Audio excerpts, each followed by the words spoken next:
Europe 1. Elliot Deval et vous. Il est bientôt 1h moins le quart dans Europe 1, sur Europe 1, dans ce nouveau quart d'heure. Elliot, changement de sujet, on va aborder la question de l'insécurité. Avec nous en studio, Alice Cordier, fraîchement arrivée, présidente du collectif Némésis, et Alexandre Devecchio du Figaro et Georges Fenech sont toujours avec nous. Bonjour Alice Cordier. Bonjour Elliot. Si vous êtes avec nous ce matin, c'est que je suis tombé sur ce sondage saisissant.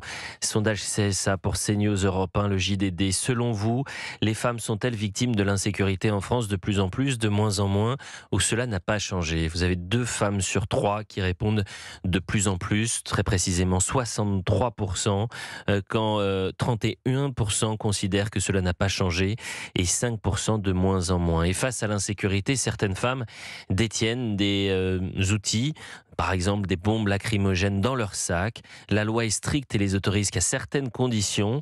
Donc pour se protéger, si je résume, vous avez des femmes qui en toute illégalité vont utiliser des armes parce que l'État est désarmé pour les protéger. Reportage de Noémie Hardy et Clément Lopez. Vous avez des différentes tailles de bombes de défense, la plus petite, la moyenne et la grande. Face à la montée de l'insécurité en France, de plus en plus de femmes passent le cap et se munissent d'une bombe lacrymogène pour se défendre.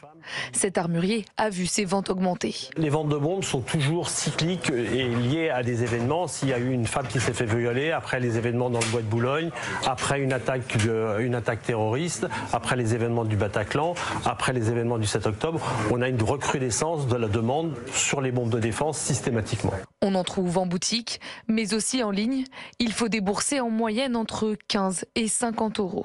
Mais que dit la loi ? Comment les femmes peuvent-elles utiliser ces produits ? C'est interdit par la loi et ça peut se retourner contre nous. Donc on ne veut pas. vaut mieux pas le faire personnellement. Elles n'ont pas tout à fait tort. Les bombes lacrymogènes de maximum 100 ml sont considérées comme des armes de catégorie D. Il est possible d'en détenir à votre domicile, mais interdit de les porter et de les transporter, sauf si vous êtes en mesure de fournir un motif légitime.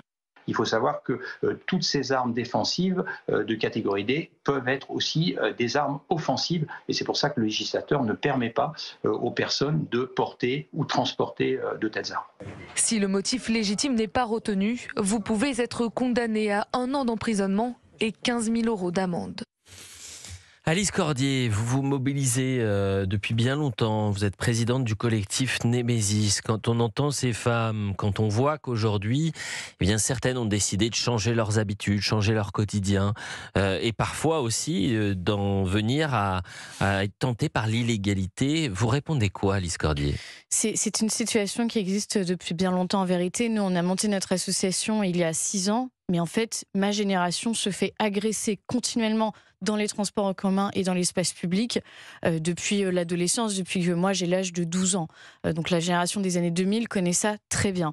Et malheureusement, face à un État défaillant, face au fait qu'on ne peut pas mettre un policier derrière chaque femme, mais que malheureusement il y a des agresseurs dans toutes les rues, et bien malheureusement les femmes ont dû commencer à s'organiser de manière légale ou illégale. Alors je voulais apporter, je ne vais pas la découpiller, c'est une petite alarme de poche. Qu'est-ce que c'est cette alarme de poche ? C'est une petite alarme de poche qu'on peut avoir à sa clé, que l'on dégoupille d'un coup et qui se met à hurler de façon extrêmement stridente pour faire peur à un agresseur.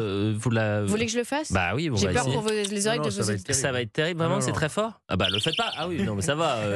Il a eu peur, Alexandre, le pauvre. Il a sursauté. Ne vous inquiétez pas, ça n'explose pas. Ça commence. Bon, ça fait un, oui, effectivement. Ça fait un bruit un peu comme quand une voiture est forcée, et ça peut en effet faire peur à l'agresseur. Il y a des moyens qui sont bien moins légaux, mais parfois beaucoup plus efficaces qu'une petite alarme de poche, parce que quand vous êtes face à un agresseur qui veut vraiment vous agresser, il peut le faire. En effet, on a vu se diffuser le fait que énormément de jeunes femmes aujourd'hui, très jeunes femmes, portent des petites alarmes, des petites bombes lacrymogènes. On appelle ça bombe au poivre. En fait, c'est du gaz lacrymogène comme ce que la police utilise, sauf qu'elles sont plus petites et qu'on a ça dans notre sac. Il y a une vraie tolérance aujourd'hui de la police parce qu'elle voit bien que malheureusement l'insécurité explose. Mais en fait, oui, factuellement, vous pouvez vous prendre une amende si vous avez ça sur vous. Il y a des exceptions si vous êtes vigile, parfois si vous travaillez de nuit. Et surtout, l'exception qui, moi, me choque le plus, c'est si vous avez déjà été agressé. Mais si vous avez peur de vous faire agresser, vous ne pouvez pas avoir une petite bombe lacrymogène sur vous. Donc en fait, il faut d'abord que vous ayez été agressé et ensuite vous pourrez en porter une. Ça, c'est la première chose. La deuxième chose, c'est qu'il y a des kits anti-agression, là aussi, qui sont des armes de catégorie D. On parle d'armes quand même. Aujourd'hui, en France, les femmes sont obligées de s'armer. Et là, vous pouvez en trouver sur n'importe quel site, qui sont des espèces de porte-clés, là encore, où il y a des mini-couteaux que vous pouvez... Mais là, c'est interdit. C'est complètement complet. interdit. De la même manière qu'une bombe lacrymogène est interdite. Mais sur n'importe quel site aujourd'hui, vous tapez kit anti-agression, vous pouvez avoir à disposition ce genre de petites choses et beaucoup de femmes l'utilisent là encore. Une société qui effectivement a perdu tout code, où c'est la loi du talion. Mais attendez, encore une fois, je le dis, on est dans un studio très serein, plutôt protégé.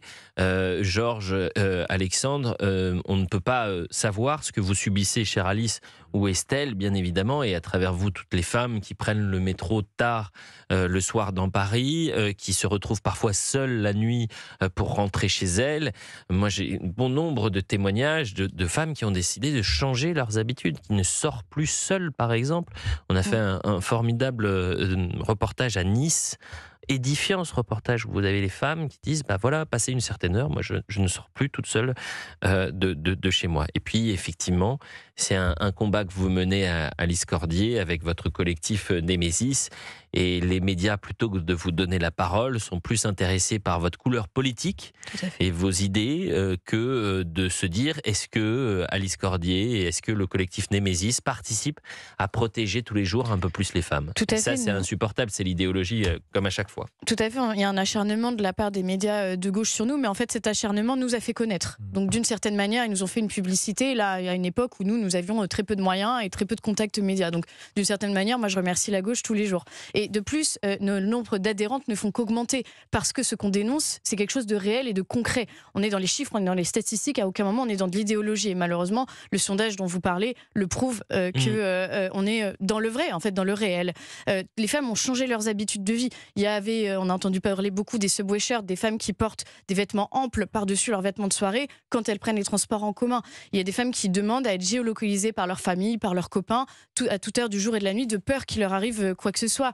Il y a un certain nombre de femmes qui évitent certains quartiers. Il y a eu pas très longtemps là une mi-polémique, mi-pétition pour savoir est-ce qu'on allait avoir des wagons réservés aux femmes dans le métro. C'est quand même quelque chose de grave. On arrive dans une situation presque de séparatisme dont certains religieux extrémistes se félicitent d'ailleurs en disant bah, vous allez voir qu'on avait raison finalement.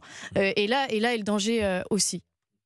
Et c'est important de pouvoir vous donner la parole et de parler aussi de cette insécurité qui touche les femmes, les Françaises, et qui sont obligées, contraintes de changer leurs habitudes et de se protéger. Peut-être qu'un jour, on devra traiter ce sujet, c'est-à-dire une femme qui utilisait une bombe lacrymogène pour se défendre d'un agresseur sexuel, et l'agresseur sexuel qui se retourne contre cette femme parce qu'elle n'avait pas le droit d'utiliser la bombe lacrymo. Mais là, ça va être là, c'est Kafka. C'est à Georges Fenech de nous éclairer, mais là, encore une fois, l'état de droit est incompréhensible. Oui, mais moi, je ne serais pas choqué si la législation change, compte tenu de ce qui se passe, pour avoir des armes de type défensif pour une femme, style bombe lacrymogène. Ça ne me choquerait pas. On ne parle pas d'armes lourdes là, on parle de choses qui sont en vente. Donc à partir du moment où elles sont en vente libre, je ne vois pas pourquoi elles sont interdites. 12h53 sur Europe 1. Il nous reste quelques minutes et on va parler un peu des boulangers français. Merci beaucoup, Alice Cordier. Merci beaucoup, Elliot.